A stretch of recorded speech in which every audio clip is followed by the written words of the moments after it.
What does it take to create a vibrant, thriving life? First, the sad news is that Thoreau was right. Most people are leading quiet lives of desperation, lacking in meaning, fulfillment, and vitality. But we choose more. We choose to create extraordinary lives. And the Art of Vibrant Living show entertains you with inspiration, empowerment, and education to create your life into a masterpiece. It's time. Let's vibe up.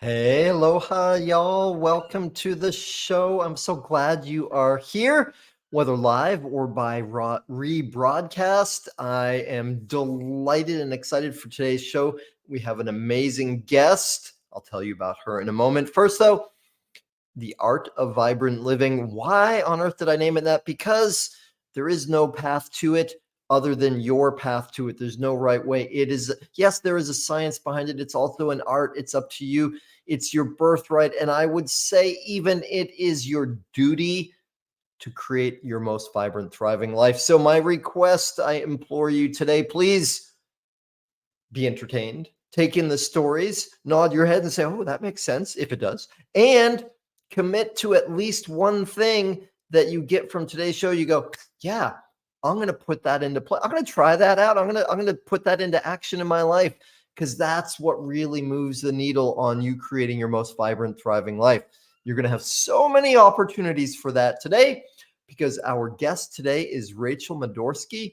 She is a speaker, an executive coach, the best-selling author of How to Love Yourself in Less Than a Week and for the Rest of Your Life.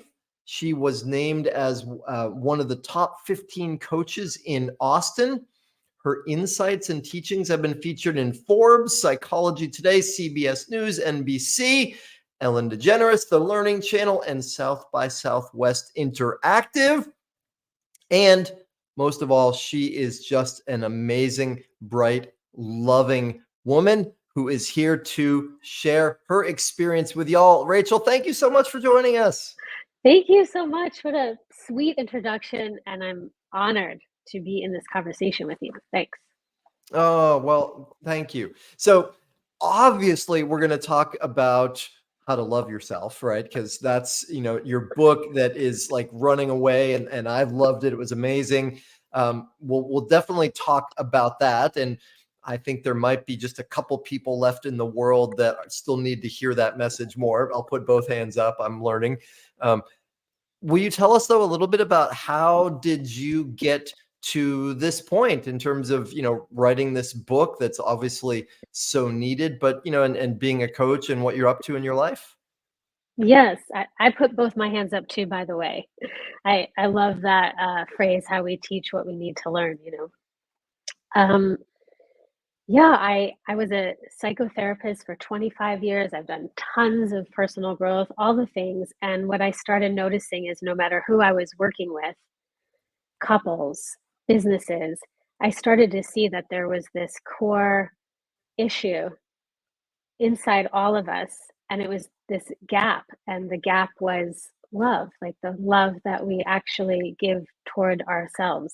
And the more we could close that gap and let all the generosity, good intentions, kindness, good thoughts that we work so hard to flow into the world, flow here, then everything begins to change. Our relationships change, what we're able to create changes. And I was on a walk and I knew I wanted to write a book, and I thought, what is the message that I want to give to the world? Like what kind of legacy do I want to leave? What is the one thing I can say that could make a difference? And it's, hey, loving yourself is a real thing. You're allowed to do it. It isn't selfish, and it's easy and practical and fun. So I wrote the book, I doodled the pictures. I wanted it to be as light and easy and tangible as possible.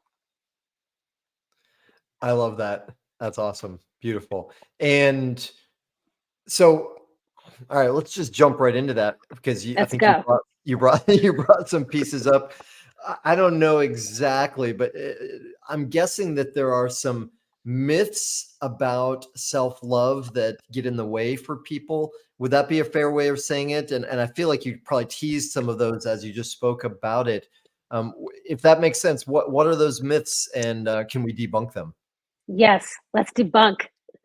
I think the biggest one is that it's selfish, Yeah. that putting any attention on yourself or working on yourself is selfish, and the most selfish of all is to love yourself. And even those of us who think that that might not be true, it still can stop us because there's a judgment there or a belief there. So let's debunk that. And I think the simplest way is a quick story, maybe, and here's a fact check. The fact check is the more you love yourself, the more generous you will be because we're naturally generous.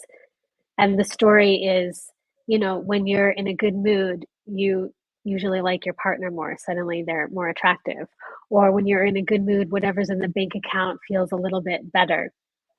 Self love is similar. It's the more love is here, the more naturally flows out, the more we do things in loving ways, the less we feel resentful, overworked, overtired, the more alive we feel.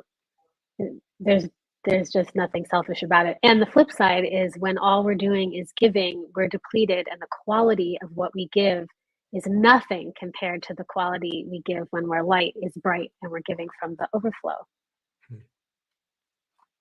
Hope that Yeah. helps. That's Ye- what do you think? ab- yeah, well, absolutely.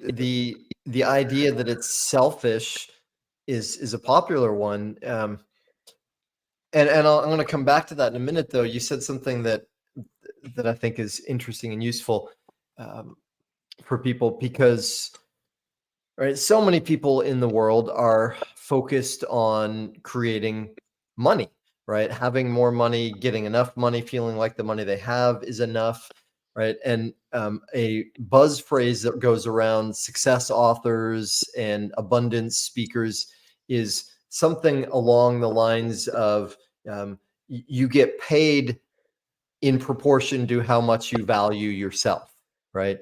And it's not a far leap from that to say your own level of self love must have something to do with your quote net worth, not your ultimate worth, of course, because everybody's perfect in the eyes of the creator.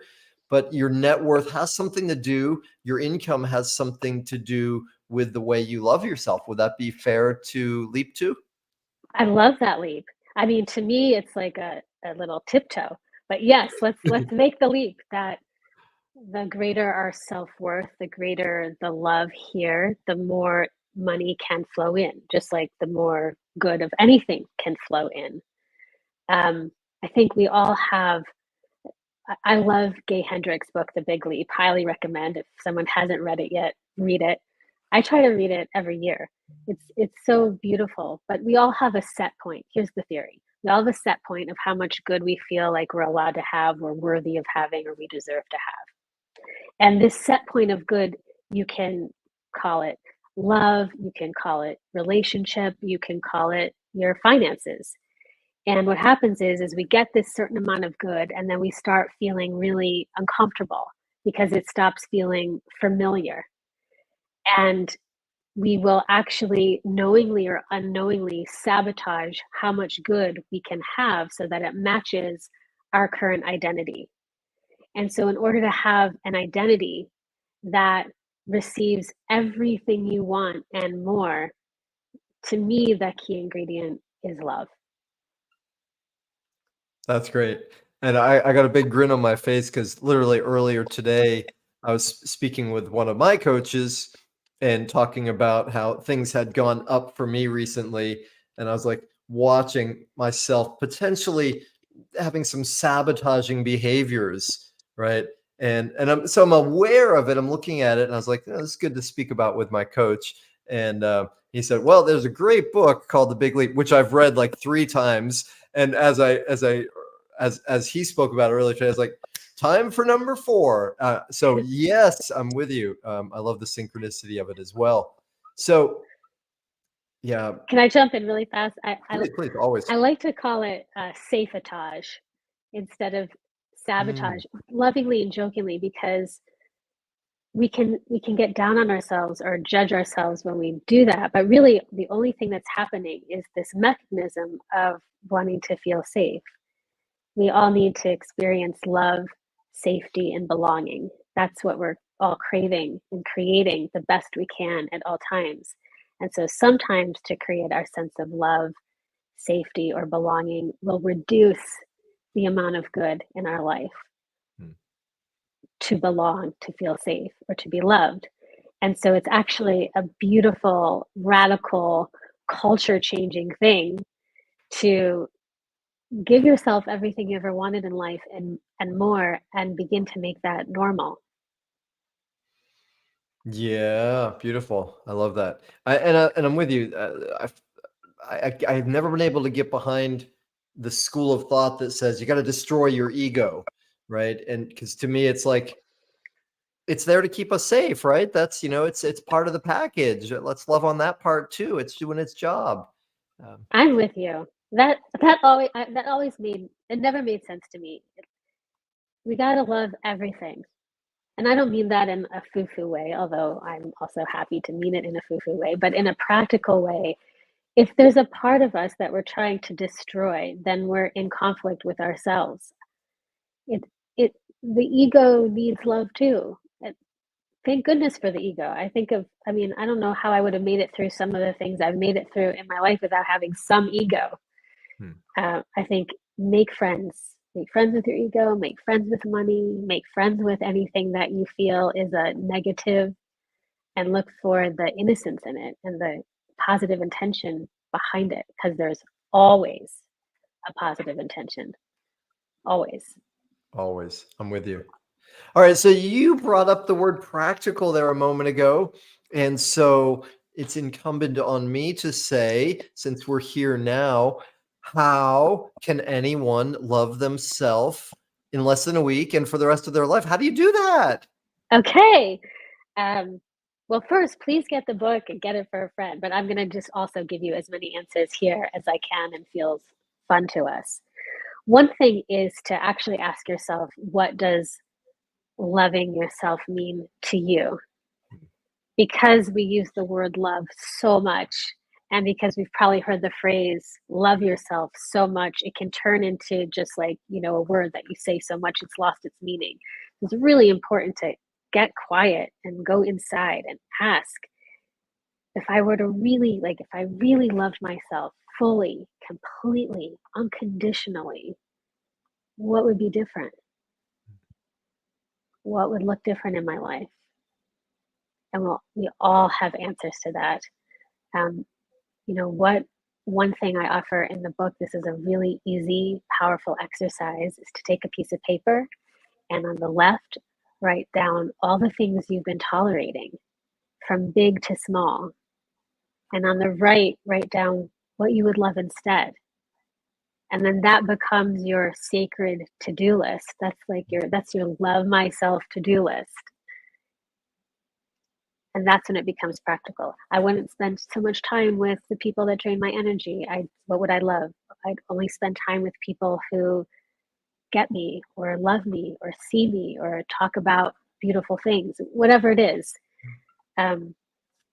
Another practical thing to loving yourself is recognizing what you're doing in order to get love. Sometimes many of us, I've been this way myself, can be so busy, so easy to be busy, have so many things to like do or should do. But if we slow that down, we see that what we're actually doing is we're overworking or being too busy or creating goals so that what? So that when I accomplish them, I'll be worthy of love. What if I love myself now and then see what of those things I still actually want to do? Those are a couple.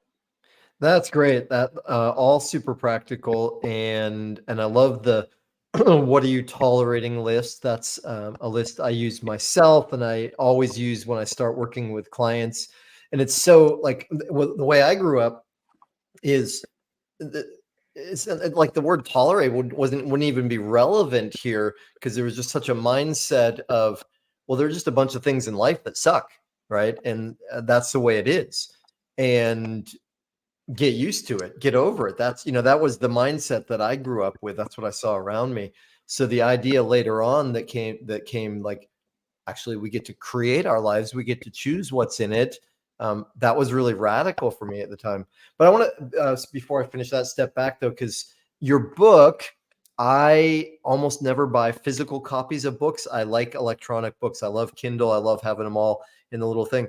Your book though is so beautiful and so different than so many books. I love learning. I love books. I read all the time, studied writing a lot, but it's, there's a simplicity and a grace and a fun to your book that I said, okay, well, I like having my Kindle copy of it, but I want physical copies also, so I can have it on our coffee table and give it to friends. Cause it's and so many people that like don't really read and then feel guilty about it.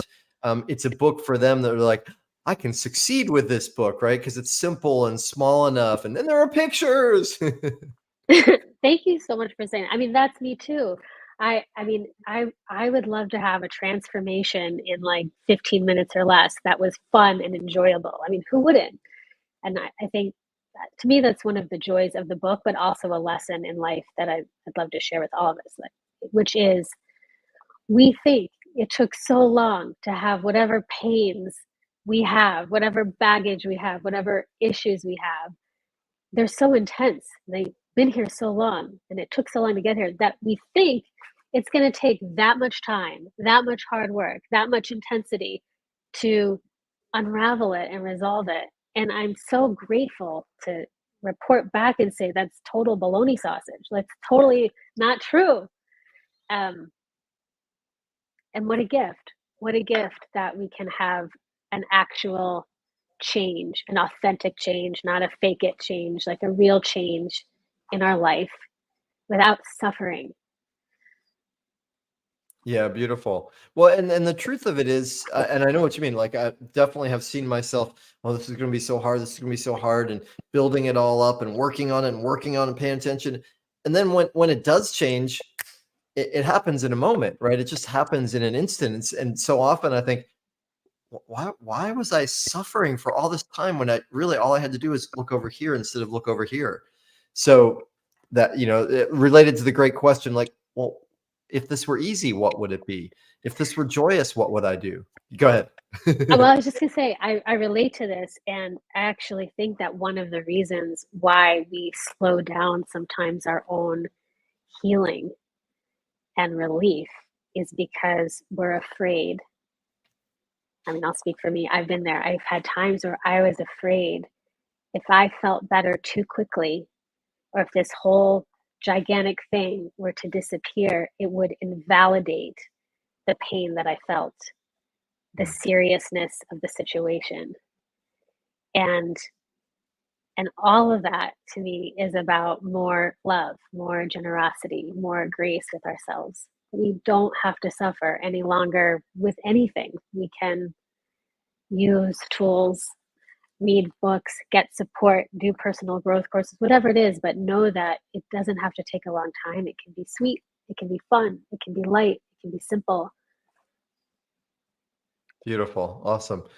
So you've mentioned a couple times like personal growth work, and I know we're connected in some communities that emphasize certain types of rituals, we could say, or protocols, and you value your protocols, if we say it that way, right? Like, I don't know, if working on oneself or investing in oneself or clarifying, you used at some point that, 90% of what counts is what's going on the inside, as opposed to, or in relationship to the actions we take. So what, I guess the questions are, what do you do? What do you recommend? What do you feel about this idea of investing time in oneself on a daily basis? Such a big question. Um, Such an important question. You are your most precious, valuable asset. And everything we want to create and already have created, whether we're aware of it or not, all, all is coming from here inside our brain, our heart, our own consciousness, our own thoughts. And that's why I believe that 90% of everything we want to do, be, and have actually exists inside. It's about what we're doing inside, and 10% the action we take on the outside. And for me, I love the word protocols. I don't know why that sounds so funny to me. It sounds a little like medical, which I think is funny. But they've changed over the years. But what's been consistent is I have a pile of things I love to do that feed my soul, that grow me as a human. And some of those things are being outside in nature, meditating. But I'm not a long meditator. I meditate for 3 minutes at a time and it gets the job done and I get so much out of it. Sometimes I meditate for 3 minutes. A meditation I call just listen. And I sit outside and just literally listen to the sounds that I hear. And often a message will come in that will be really valuable. And then sometimes I set the timer again for another 3 minutes and I meditate through visualization and imagine all the best case scenarios existing, happening, coming to life. I do a lot of work with the Avatar course, which to me is probably the most profound set of tools on the planet. So 3 days a week, I talk to 3 different girlfriends. We coach each other. I love to read one page of an inspiring book. I like to take walks. I like to practice my silly kind of gratitude that I like to practice. And also in my book, and I use them all, there's like a whole chapter of things you can do in 3 minutes or less to cultivate more self-love and goodness in your life. What's your face say right now? What's my face say right now? Yeah. What does my face say? Well, yes. I mean, I love everything that you said, and I love the level of, uh, I don't know. Well, the way I was hearing it, maybe this is something I'm bringing to this, and so I'll ask you about it. But the level of permission that you give yourself, which I mean, it sounds like a weird formality to even say it that way. You're just doing stuff that feels good and you enjoy, and I know. And I invest a lot of time in my daily rituals, and I have for many years, and it's something that I encourage clients and students to do also. Though I hear oftentimes like I don't have time for that, and I don't really off excuse me, I don't often hear the overt line of that would be selfish of me, though I hear it in other ways. And so I feel like that's what stops a lot of people from really getting that magic and joy. Does that make sense? Yes. I mean, I was listening to what you said and then re-listening to what I said, and I think I just want to clear something up. I like little spurts of things. I like things to be easy and fun and light. I've also invested over, hundreds of thousands of dollars in money and time on my own personal growth work and taking it seriously because I love to grow and I love to help other people grow. And I think I came here to do that, to grow and help others grow. And I will take weeks out of the year where I'm just doing a personal growth course. And the results of that are massive in the world, how much I can help, what I'm able to create, how much money is able to come in. So I think it's both. It's like the willingness to take your happiness seriously, your own personal growth seriously, and also couple that with, I love that you use the word permission. I think permission is huge. Massive self permission for everything for the rest of your life. If you want it, you're allowed to have it. That's the end of the story. Permission granted. Excellent. Well, the woman who wrote the book on self-love has given permission. So audience, you've got it now.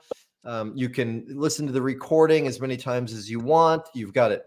So let's go a little further on this though, because when we were speaking earlier, I had this flash of a memory I haven't had in a really long time. When I was 28 years old, which was like 380 years ago. When I was 28 years old, I was living in Spain, and I'm into astrology, so I know that was my first Saturn return, and that's a time of, for a lot of people, 28, 29 is like, what am I supposed to do with my life? And this pressure, and this was just before the internet became a thing. And I remember getting a handwritten letter from my mother that was like 12 pages long. And it was basically 12 pages of saying, Danny, when are you going to grow up and get a life? Right? When are you going to grow up and get a real job? And the reason she was saying that was because some years earlier, I'd had what you could call a spiritual awakening, which left me in a place of like, whoa, I don't know anything about life or how to live in the world. Like, I need an education here. And then I got obsessed with personal and spiritual development. And so for the next many, many years, that's all I did. That's all I cared about. And so I didn't care about like going out in the world and getting a job as this or that. I cared about personal growth, spiritual growth more than anything. But I remember getting that letter from my mother and being like, oh, am I being selfish? Am I doing something that I shouldn't be doing? Should I already be a lawyer or a doctor or something? So what do you like? What more can you say, or it comes to you around people having that permission, or why they don't have that permission? Okay, a few things. I hope I remember them all. One is I want to say about your mom, your mother, who isn't alone. I'm sure she's not the first or the last mother to write that letter. Right. And what I feel when I hear that is oftentimes when someone else is insinuating selfishness or triggered by whatever we're doing, whether it's the personal growth work we're doing or how good our life might be in a particular moment, to me, it's a pain signal. It's a signal that she isn't giving herself permission to spend her life doing what she wants to do. And her self judgment is being directed at you, but it isn't about you at all. And this is how we all do it, right? Like nothing is ever actually about us. It's always about the other person. And if we can see their innocence, it can help us continue to be a loving stand for the thing we want, which is in this case to grow, to explore, to live a life on my own terms, on your own terms. So that's the first thing I wanted to say about that. And I think the second is, there's that beautiful quote from Marianne Williamson that is too long for me to recite in this moment. But the idea is that we liberate people, we liberate others through our willingness to give ourselves what we want. Because every time we do, we're quietly, without being loud or pushy, giving others permission to do the same. And in a world like the world is right now, it's really easy to get discouraged. It would be really easy. And it'd be really easy to create circles of connection around pain, around suffering. And so I think it's really important to have compassion and love wherever there is suffering and continue on our path of creating as much love and abundance and joy and goodness and ease as we possibly can. And one last thing, which is I think our parents and their parents, we come from generations of people who had to work really hard to survive. And I think it's time to catch up that for many of us, that isn't actually the case anymore. I think it's very challenging to be creative when we're in survival mode. But if we don't need to be in survival mode, then it's like our duty to thrive and I love the name of your show, to have a vibrant life. And no matter where we are, no matter what our circumstances, we can always give ourselves a little more love, a little more sweetness, a little more peace, and know that when we do that, we are expanding our ability to give that to others. It actually takes the attention off of ourselves and onto the world and onto others when we're feeling loving. I feel like I just soapboxed, but that's what I have to say, Daniel. Step on up anytime you want. That was beautiful. I love all of what you said. And and I'll guess circle back to the story for a second, because when I got that letter from my mother, at first I was like, oh shit, am I being selfish? And should I do something different? But it didn't take me very long actually to say, no, she just doesn't understand. And just like you said, this is coming from her perspective. And it's, for me, even now, she passed from her body many, many years ago, but it's still like there is a sadness of like, I don't think she ever really learned to love herself very well. And so, no matter what love came from the outside, it was like coming into a bucket with holes in it. Right. And even symbolized by her heart problems that happened later on. Um, and I took it just like you said. I was like, well, it's my responsibility in some way to make sure that I'm creating a vibrant life, right? That I'm enjoying my life. Whatever reason, she couldn't figure it out, couldn't do it in this lifetime. Hopefully she's going to get that sorted in the next lifetime. She's going to nail it. So I love what you said, and that, and the when we fill up, when we are joyous, for sure we make a more positive impact on those around us. And we also know, really clearly demonstrated, the butterfly effect, the science of it. It affects the whole world, even if we're not in contact with anyone. Yeah. 100%. I'll even go so far and to woo us right out of the ballpark here Perfect. and say, I like to hold the belief that everything we heal and move forward, we do it for the people before us. So even though your mother isn't in her physical body, I feel that we're healing lineages. I know I'm doing it for my grandmother. I know that I believe she's still around, even though she's not in her body. Like we don't know what's up with time. Time can go both directions. And so I think you've given her a huge gift by saying yes to yourself and living a beautiful life. Oh, well, thank you. More permission. I'm getting so much of it. That's great. And I will not be able to exactly pull up the reference right now, though there's been a bunch of research done exactly on what you're speaking about how what we do now literally does change the past.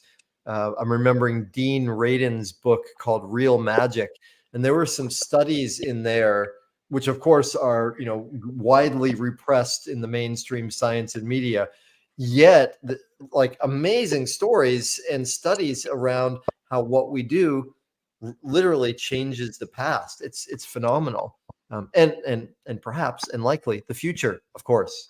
So you also mentioned beliefs in what you were saying a moment ago, and I recalled the great title of Wayne Dyer's book, You'll see it when you believe it, right? Which goes against so much of the cultures that we came from, or our lineages, in the materialistic world. What's your jam when it comes to beliefs? I feel like this is an important realm for you. Thanks for asking that, and thanks for saying that. What's my jam? That beliefs are a thought we've practiced. And it takes courage sometimes to practice a new belief. But it's so worth it. Beliefs can be created and they can also be discreated. And the more we practice believing what we prefer, the more we get to experience what we prefer. I think that's the simplest way I could say it, but feel free to ask me anything. Yeah, thank you. Well, so I know that you work mostly with women, a few great men, as you would say, and you work with people that are effective in their lives, right? They're creators, they're powerful, they've already created some success in their lives, right? And that's part of why you are, at an elite level as a coach. So how does that show up for you? This conversation about beliefs when you're working with people or when you're working with yourself, because you do that too. Yeah.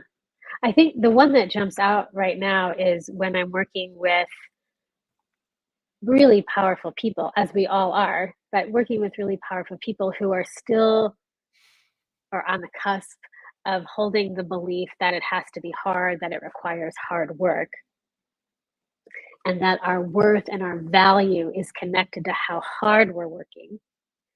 Like, to me, those dense beliefs I are a lot of fun for me because I love helping people break those rules and discover for themselves what's true. I would so rather someone think, like, here's something I'm saying and say, that sounds absolutely crazy, but also I'm curious and I'd like it to be true. So I try it and then get a win. So, yeah. And part of how we work on that belief is on the inside and the outside. So the inner game is, what would you love to believe instead? If the current belief is it has to be hard and take a long time, what would you love to believe? Well, what someone might love to believe is that it can be easy and fun. Great. And that might sound like total baloney, but the first step is practicing believing it. I'd like to believe that it could be easy and fun. Okay, great. So now we can go to an action. How could we make what you're currently doing just a little bit more easy and fun? What would that look like? We just start taking little actions. And just like a plane or a boat, if you move just 2% off the path, you will change the trajectory of where you're going onto a whole new continent. And that's what it's like with beliefs. Sometimes the actions are big and sometimes it can be really small, perfectly placed actions in the direction of our dreams. Awesome. So are you saying that we don't necessarily have to kill ourselves with hard work? I sure am, Daniel. That's exactly what I'm saying. In fact, one of the you have such a beautiful process for your show and you give so many sample possible questions, and I think one of them, if I'm remembering correctly, was something like a challenge you went through and how you overcame it, or a question like that. And I remember thinking, I imagine when people answer that question that we've all been through horrendous challenges in our life. I mean, being a human can be really challenging. But the one that occurred to me that I'd like to share now that fits with what we're talking about is when I wrote this book. Like, when I wrote this book, this guy right here, look how thin it is. Okay, so I wrote this book. I had the best time writing the book. The idea for the book came on a walk. It all came all at once. It was just such a pleasure. In fact, there was one moment where it was like a little bit tough, was on these doodles. I was making all these drawings. And these are like really interesting concepts. And I remember thinking, I don't know how to have doodles for all these concepts. Maybe I just won't do the doodle part. The message is good enough. And then I clearly got this message. No, the drawings are important. Just try. So I tried and they all came out. That was the hardest thing about the whole book. And then the book came out and it was so beautiful. Okay, so easy, fun, wonderful. And it's so easy to read and it's so light and all this lightness and ease. And what started happening is that I got afraid that if it was that easy to create, it would not be valuable. That the value and the power of the message would be equal to the effort, which is, I think, something that we all do, right? It has to require hard work. The value is measured by how much you sacrificed, and a whole new paradigm became available to me, which is, what if the value of something is just the value it provides, and not how hard we worked and not how long it took to get there. Wow. That's awesome. Beautiful. And also, to answer your question, so what if we can create multi-million-dollar companies with massive customer satisfaction, or whatever it is you're trying to create, with incredible ease and freedom and peace and love? It's a whole new paradigm. And all we have to do is start with, I'm willing to believe that. I'm willing to believe that that's possible. I'd like to take one action in that direction, and then let's see. Yeah. Beautiful. I love that. Eh, there are so many phrases that are like just widely accepted. Like you get out of something what you put into it, right? And I'm not sure that's incompatible with what you're saying. It might be just, do you have a thought on that already? I'm just agreeing with you. First of all, I want to say, like, probably everything has a paradox, and it's not like this is the only way. But also, when you say what you put into it, I'm thinking, yeah, like I would put in my love, I would put in my enthusiasm, I put in my excitement, but I'm not going to put in anything that I don't want to put in. Yep. Yeah, beautiful. Well, and that question, I think, of like, okay, what was a hard time in your life? What's something that you overcame?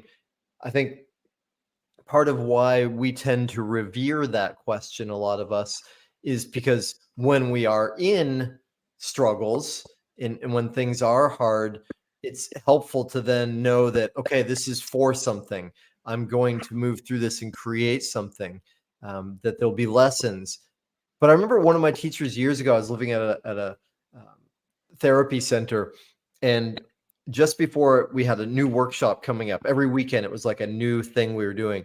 And our main leader would say, well, this weekend's going to be amazing. And then she'd tell us about it. Then she'd say, either you're going to love it or you're going to learn a lot.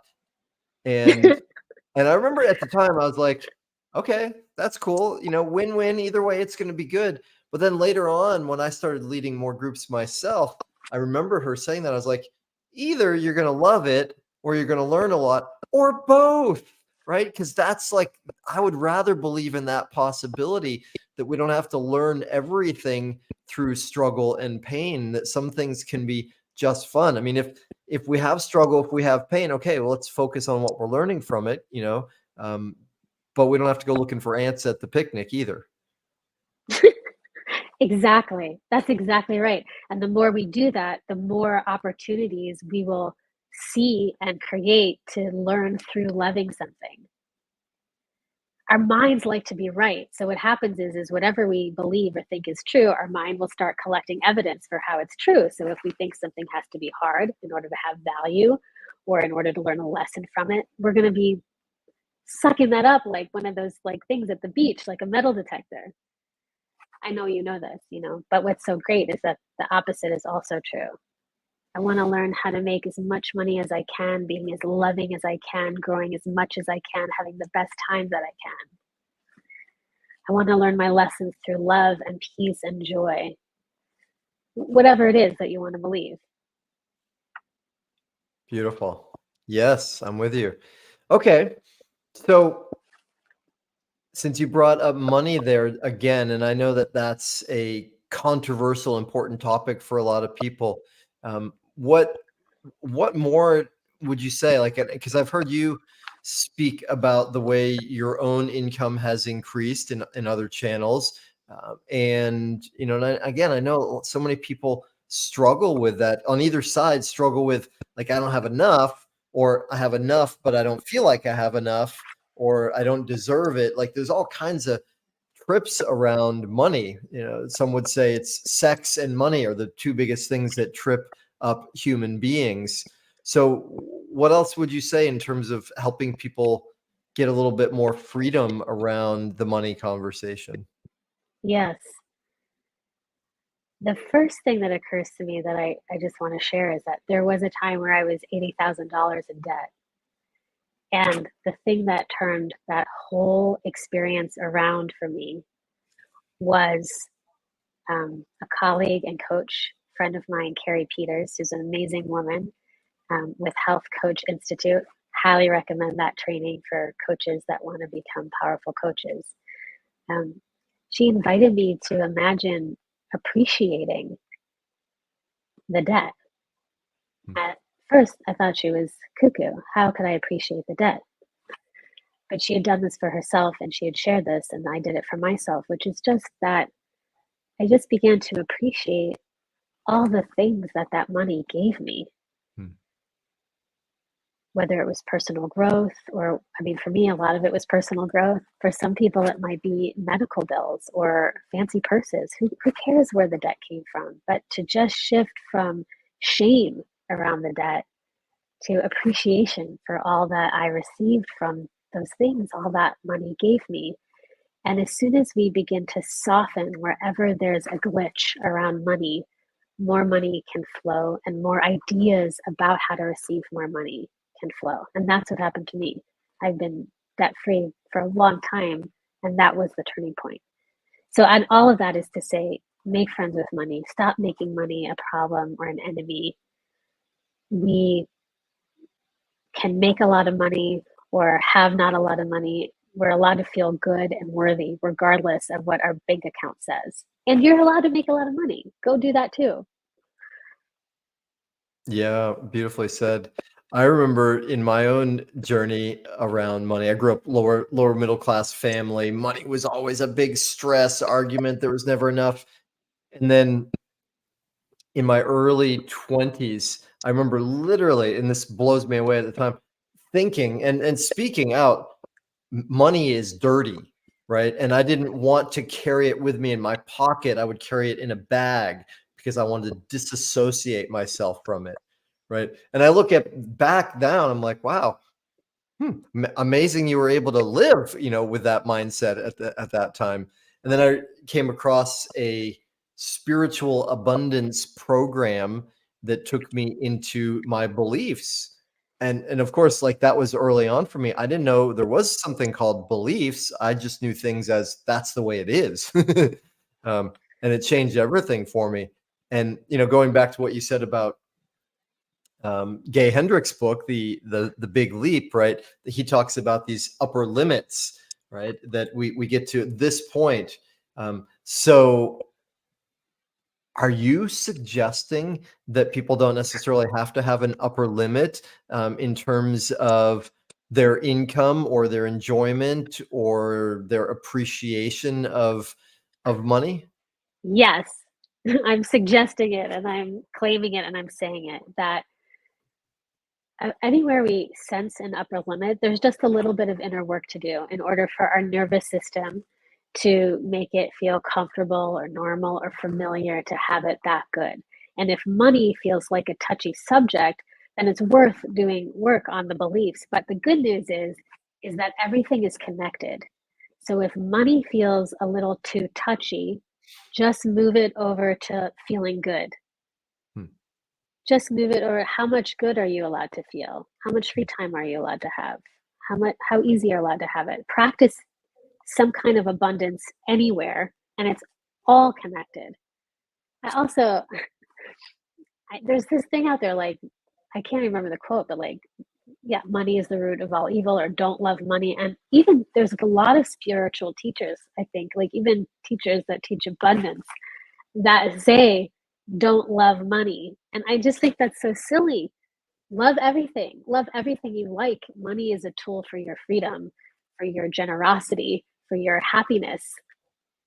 And I was thinking the other day too how, they say money can't buy you love, but love can buy you money. Hmm. And happiness, you can't, like, money can't buy you happiness, but happiness can buy you money. Be happy and the money will come. Be loving towards yourself and you will do things that are so generous and fun and wonderful that money will be knocking on your door. It's the way it is. Oh, one other thing. There's this beautiful passage from the Talmud, which is a spiritual text, and it basically goes like this: money is like rain. When rain falls on weeds, weeds grow. And when rain falls on flowers, flowers grow. So be a flower. I love that. That's beautiful.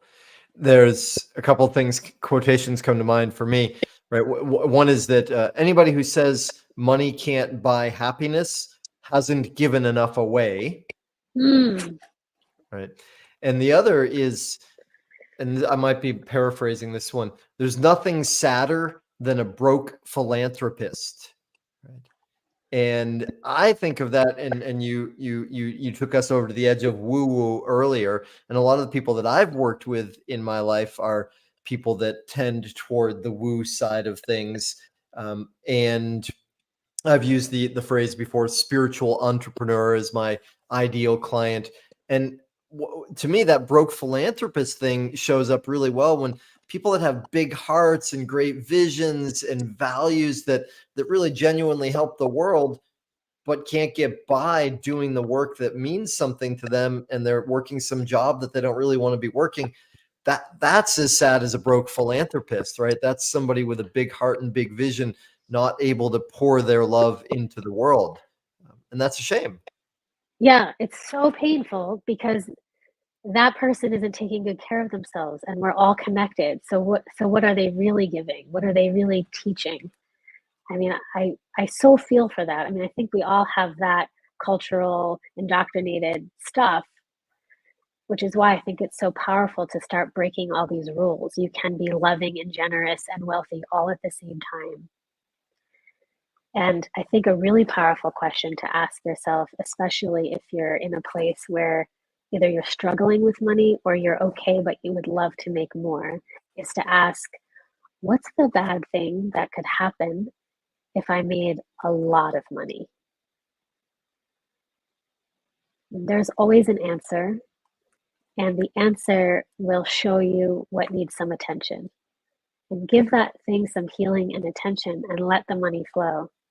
And for me, this is really private and personal. So since it's just us, I'll share with you that I used to have a belief inside that when I answered that question, when I asked myself, what's the bad thing that could happen if I made a lot of money? And the truth is, the answer that came is I would have to give it to my mom. And where that came from is when I was growing up, and I loved my mom so much, and I still love my mom so much. She was really suffering. She suffered with addiction and depression, and I gave, and she never actually got healed or happy. And so there was this like guilt thing and this give thing and all this like work to do, but the sentence was, the bad thing that could happen is I'd have to give it to my mom. And what I saw inside of that was some belief about that love has no boundaries, that if you love someone, there's no in the space. So the remedy for that was, I guess I just won't love that much in order to not have to suffer by saying no. Just all the like machinations and material that we have inside of us. Um, and I remember I was sitting with Steve Hardison. We were talking about it. And the thing about Steve, okay, side note about how powerful Steve is. I believe Steve's power doesn't just come from how loving he is. I really think the other 50% is his integrity. Also, money likes integrity. But integrity is what gives someone's words power. You don't even have to know whether they're in integrity or not. It's like it's not something you know, it's just a power that fuels a person, which is also why I feel for entrepreneurs and spiritual entrepreneurs and all of us as coaches that it's actually our integrity, it's our responsibility to have an awesome life behind the scenes. If my behind the scenes isn't as beautiful and wonderful as my in front of the scenes, then those are like the gaps where I'm out of integrity. And that's really worth cleaning that up because your power lives in the integrity. Okay, so cut to having conversation with Steve and suddenly making more money. And somehow that whole thing, almost like magic, got healed. And now, not only do I have more money than I've ever had in my life, but I have an account in a bank that literally has my mom's picture as an icon on one of the accounts. And it's literally just money for my mom. And it's the best feeling. And it's not just the best feeling. You and I were actually talking about this before we talked. The best feeling isn't just that the money's there. The best feeling is the healing, is that it's there coming from love. It's not there for obligation. It's not there for a should or a sacrifice. It's there because of the love. And anything we do from love or for love multiplies for us and the receiver. Wow, that's beautiful. Thank you. What a full circle, beautiful process you had, right? Which points to a few things. One, the power of questions, right? To say what bad thing would happen, right? And uh, it's in some ways it's easy to see the behaviors. Like if we go back to the big leap, and what was your upgrade? The language upgrade, safetages, Oh, right? sabotage. Safety ties, right? Like the behaviors that might keep us safe or keep us from what part of us wants, right? Those are easier to see. But then if we layer on the question of like, well, what am I afraid would happen? What's the bad thing out there? Then we engage a deeper wisdom, right? And it sounds like that was a beautiful part of the process for you to come to, oh, I'd have to give it to my mother, right? And then that evolved into, oh, I get to give this to my mother. And so that begs the question for me, how's been the process with her around these things? If Oh, that's okay. yeah, of course. It's been amazing. You just reminded me something. I hope I remember it to do it. With my the more work I do on me, the more amazing that relationship is. Every time I go do like an avatar course or do some big deep personal growth work, immediately I it's always an upgrade in how I view my mom and everybody else. And if you want to talk creating language or Steve or JP, it's like we're creating each other all the time. But how we are creating each other is through how we are viewing each other, the thoughts we think, and the way we're seeing somebody. And if we aren't if we aren't seeing ourselves with that much love, there is no way we can actually change our viewpoint about someone else. And this is the thing I wanted to say. Even though a lot of it is soft and fun and sweet and light, I think if there's one like a little bit serious part about loving ourselves, it's this. If we don't fill our own mind with love and self-acceptance, we actually won't be able to see the things that are in our way because it would be too painful to see them. We don't want to see any parts of ourselves that aren't like amazing. So in order to see something like a thought like, oh, I'd have to give that to my mother, there has to be enough self-love and acceptance there in order to look. So again, just further evidence for why it's the opposite of selfish. It's so responsible. It's so generous to have enough love here to be able to see what else is actually there. That's beautiful. I love it. Well, and then to me, it points to the question like, wow, what would life on planet Earth be like if everybody was full to the brim with self-love, right? Which maybe that's your big mission or a part of your big mission on the planet, which leads me then to say, I'm sure people will want to learn more about Rachel, and hopefully they've already ordered dozens of books. That would be the wise thing to do. But what else, if for people that are curious or want to connect with you more, what's the best way? You can visit my website, which is rachelmadorsky.com. I have a very sweet newsletter called Love Notes for Your Life, which is just comes out twice a month, and it gives you tips on business and money and love. And read the book, share the book. The mission with the book is to sell and share 1 million copies and have 1 million people feel more loved. A portion of the proceeds go to charities that support women and children and health and well-being around the planet. And I do believe we have more love, more love always for yourself will result in more love for the world. And that's how we stop fighting each other, is stop fighting ourselves. Beautiful. All right. Well, then that brings me to the last final question because we're about out of time. It's the big question. It's the ridiculous question. You can't get it right because although this might be easier for you than anybody so far, if you were to boil down all of your experience and wisdom into one thing to say to help people to live their most vibrant, thriving life, what's the one thing? Say yes to yourself more. More love for you, always. That's great. Say yes to yourself more love always. Awesome. Rachel, thank you so much for not just for this time, which I really appreciate.